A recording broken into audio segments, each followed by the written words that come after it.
Right. This is Romans 13, 8-10. And it's headed, Love fulfills the law. Let no debt remain outstanding except the continuing debt to love one another. For whoever loves others has fulfilled the law. The commandments, you shall not commit adultery, you shall not murder, you shall not steal, you shall not covet, and whatever other command there may be, are summed up in this one command. Love your neighbour as yourself. Love does no harm to a neighbour. Therefore, love is the fulfilment of the law. And Luke 10, starting at verse 25, beginning the parable of the Good Samaritan. On one occasion, an expert in the law stood up to test Jesus. Teacher, he asked, what must I do to inherit eternal life? What is written in the law? He replied. How do you read it? He answered, love the Lord your God with all your heart, with all your soul, and with all your strength, and with all your mind. And love your neighbour as you love yourself. You have answered correctly, Jesus replied. Do this and you will live. But he wanted to justify himself, so he asked Jesus, and who is my neighbour?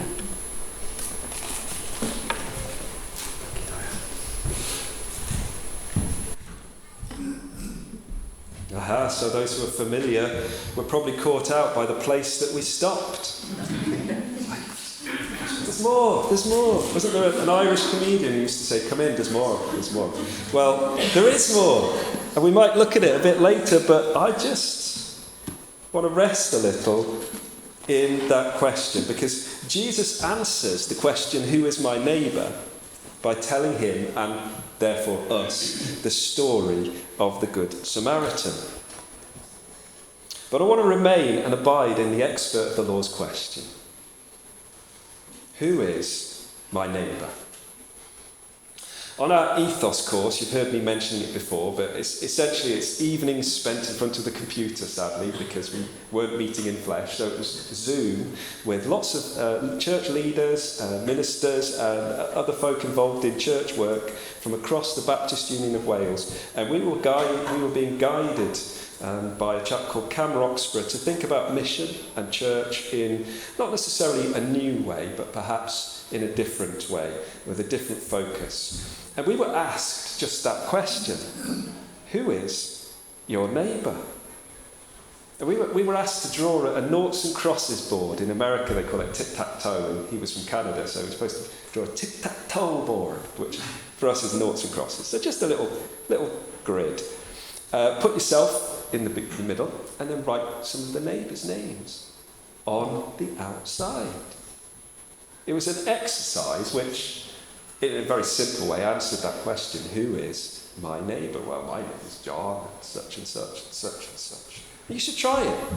Just put it there and write the names of your neighbours around it. But this expert in the law, by asking the question, who is my neighbour, I don't think they wanted to complete a little noughts and crosses board with the names of the neighbours that Jesus would say.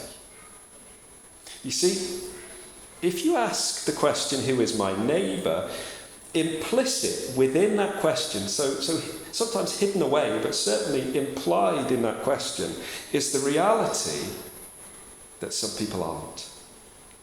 Who is my neighbour? And those you say who are, great. And those you say who aren't, or you don't mention their names, great. Really, I think the expert wanted to know who is not his neighbour. That's just me being cynical. I can be cynical sometimes, it may not appear that way. But the expert in the law seemed to be saying, well, who is my neighbour? As in, who do I have to do what the law demands to my neighbour? And then everybody else, I'm okay. But let's take this question at face value, shall we? Let's just take it at face value and look at it and try and answer this question according to the teacher of religious law. Who, for them and for us, who is my neighbour? And let's start in the Old Testament. The Bible that this expert in the law and Jesus would have known. See, that's something I've often heard people be quite dismissive of the Old Testament, which I find really odd, because that's the Bible Jesus knew and preached from and encouraged us in and was built up on and lived through. He lived out what the Old Testament was talking about being fulfilled. So we'll start there, because that's where the expert on the law, and Jesus would have started. Who is my neighbour? Well, in the book of Leviticus, which is the collection of laws and regulations, which actually I quite like reading through the book of Leviticus. It says more about me, perhaps. Long before the time of COVID, we have a book of regulations and laws. It's just what we wanted. But the idea behind this is to help mark out God's people as that. God's people. The laws were there to define who these people were and how they would act and why they were different. So Leviticus 19, I won't read the whole of Leviticus this morning, we'll just stick with 9 verses. Chapter 19, verses 9 to 18. When you reap the harvest of your land, do not reap to the very edges of your field, or gather the gleanings of your harvest. Do not go over your vineyard a second time, or pick up the grapes that have fallen. Leave them for the poor and the foreigner. I am the Lord your God. Do not steal, do not lie, do not deceive one another. Do not swear falsely by my name and so profane the name of your God. I am the Lord. Do not defraud or rob your neighbour. Here we go. We're starting to get some teaching here about the neighbours. Do not hold back the wages of a hired worker overnight. That's quite interesting, isn't it? Don't hold back these wages. They're entitled to it. Do not curse the deaf or put a stumbling block in front of the blind, but fear your God. I am the Lord. Do not pervert justice. Do not show partiality to the poor or favouritism to the great, but judge your neighbour fairly. Again, here comes the neighbour. Do not go about spreading slander among your people. Do not do anything that endangers your neighbour's life. I am the Lord. Do not hate a fellow Israelite in your heart. Rebuke your neighbour frankly, so you will not share in their guilt. Do not seek revenge or bear a grudge against anyone among your people, but love your neighbour as yourself. I am the Lord. Do you know, it's when you read passages like that in Leviticus, you realise it's not a dry, dusty book of rules, but it's a way of living that actually matches very closely the way Christ walked and the way Christ asks us to walk. But it's almost hidden away in there are some life-giving guidelines for us as God's people. But there's a clue here to answer the question, who is my neighbour? And I don't know if you noticed. Did anyone spot it? I'll let you into the clue. Do not hate a fellow Israelite. Doesn't Paul talk a little later on in Romans about not hating a neighbour? Do not hate a fellow Israelite. Your neighbour, according to the Old Testament, was someone from your own community.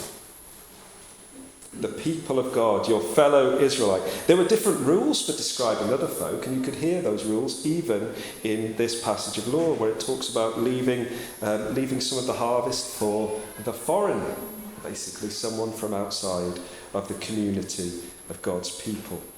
Sometimes some translations talk about aliens, and we're not talking exiles here, we're talking those who are not from your community.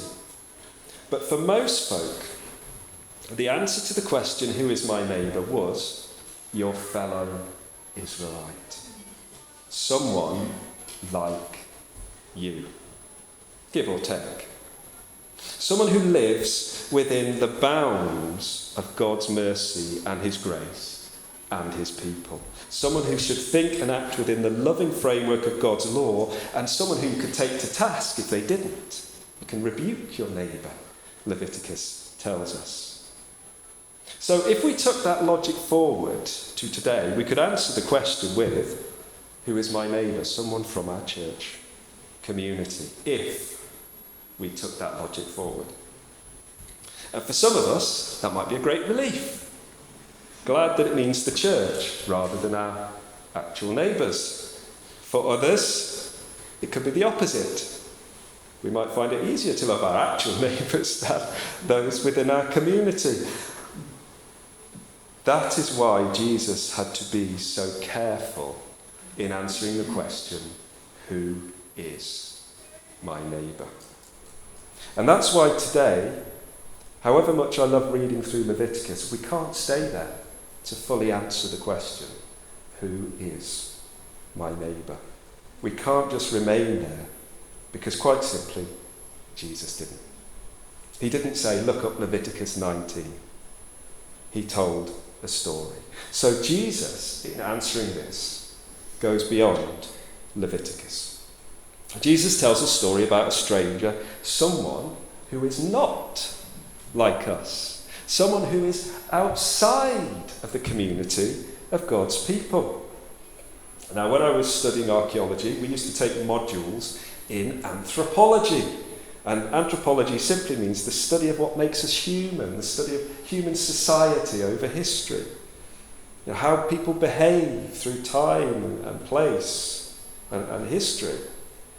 And anthropologists call this kind of the stranger, this idea of the stranger, the concept of the other. Something or someone other than ourselves. Someone that we can define ourselves against because they're different from us. The other is the stranger. The other is the alien, quite literally sometimes, aliens, that they could be seen as the other. You can see human societies through history have taken this idea of someone not like us and created so much around them. The other is often the one who gets blamed for your community's ills. It could be in a certain period of American history, it was witches. If the harvest was failing, we need to find who it was. It was the other. It was somebody not like us. Humankind has a tendency to turn fellow human beings into others, not like us. The other tribe, the other religion, the other nation, the Muslims, the immigrants, those with a different skin colour. It's a concept which runs sadly through human history. And how we deal with the other will define us as a community. From God's people through to the Holocaust, through to the debates on immigration, the other, the stranger, is still apparent. I'm not going to retell the story of the Good Samaritan here this morning. You can read it for yourselves later. But it boils down to this. I'll give you a paraphrase. Kind of a IMDb type paraphrase if you ever check up the IMDb. It's an internet movie database. If you want to know what happens in a movie and how good it is, it gives you a score out of 10 and you think, that's a 6, I'm not going to watch that. That's an 8, I might watch that. Well, I'm going to give you, this is a 10 out of 10, don't worry, and I'll give you the paraphrase of the story. An Israelite, and this is quite important, an Israelite is left for dead after being attacked by robbers. And the one who acts like a neighbour to him is not his fellow Israelites, but the other, the stranger, the Samaritan. But you know, I've always found it a challenging story. Not challenging as in challenging to read, but as in, I'm not sure I would have written it like that. Please excuse, that kind of personal indulgence, because it's a topsy-turvy story. Surely it makes more sense if the Samaritan is the one who is left for dead, and the Israelite is the one who helps him.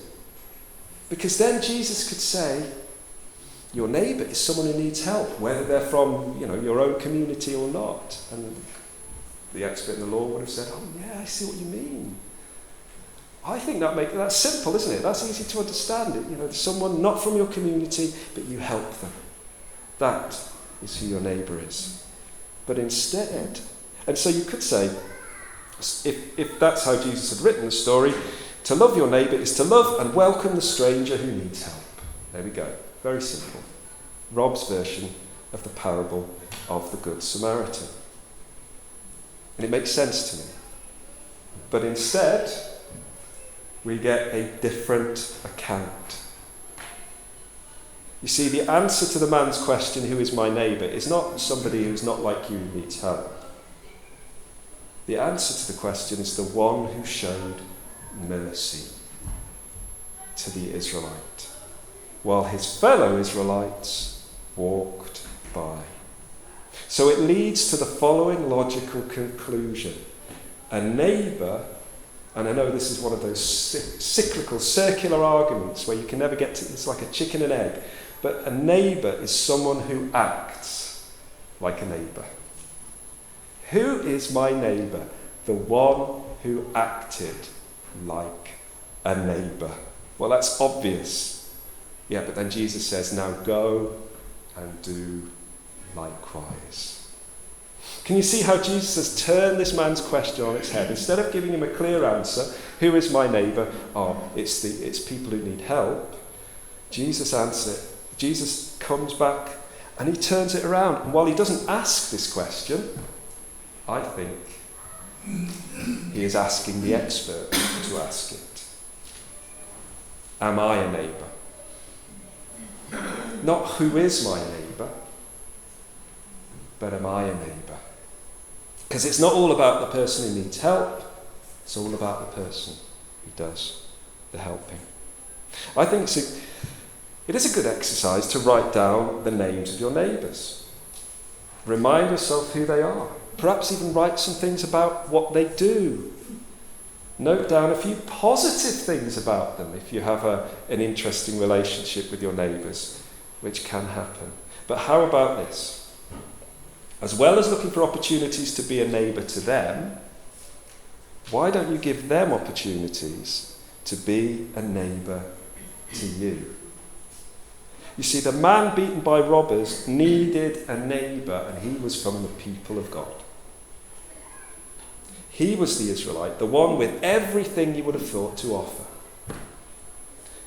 But instead, he was the one who depended on the kindness of others. So can you give your neighbours that opportunity? So often we're looking for ways to help, and that's good. That's not bad at all. That's great. We're going to come to that. But there is an aspect as well where this story is told of someone from the people of God needing help from a neighbour. And what if he'd have refused? Not that he was in any state to refuse, but what if he had? It's like, you're a Samaritan.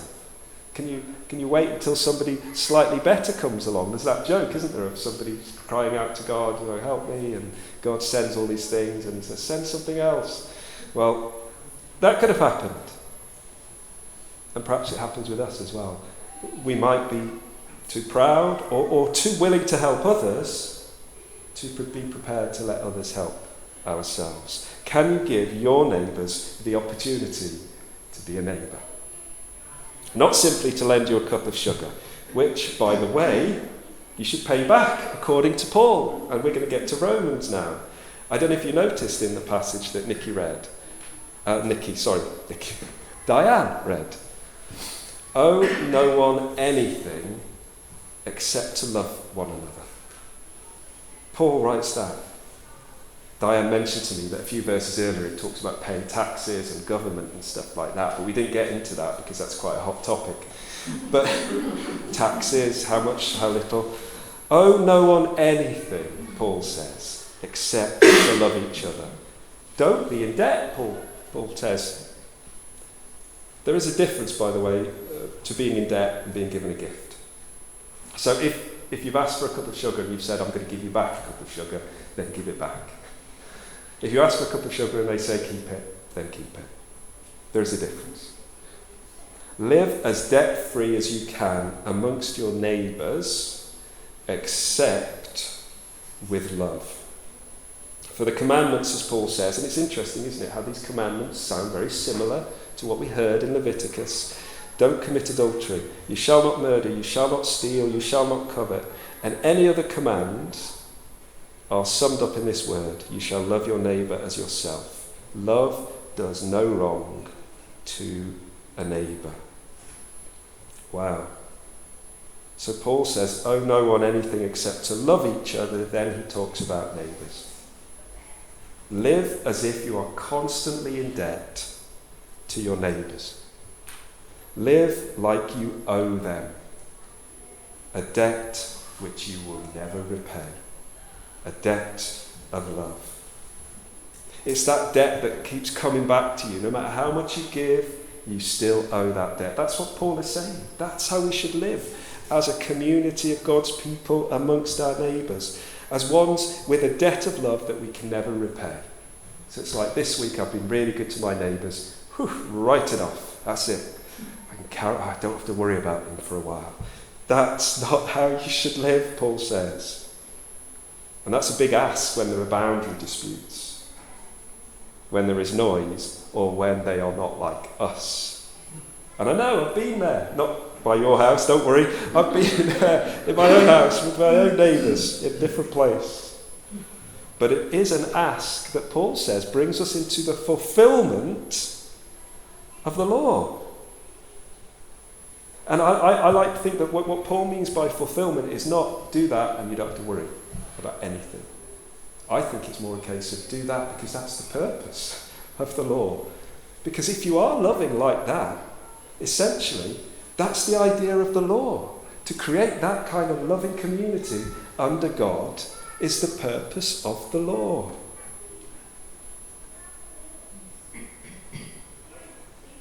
Even if time and time again we fall back into debt, because we will, and we should, the debt of love is never ending. I wonder what that expert in the religious law was expecting Jesus to tell him. Who is my neighbour? Your fellow Israelite. Well, Jesus didn't say that. Who is your neighbour? Someone who needs help. Well, Jesus didn't tell him that either. Not in so many words. And perhaps we might be seeking clarification. We might be seeking clarification if Leviticus or Jesus or Paul really means our neighbours. Do you really mean our neighbours? Lord, Jesus, who is my neighbour? If we're asking that question, we need to turn it around and face the bigger question. It's not whether they're our neighbours, it's whether I am theirs. Let's pray.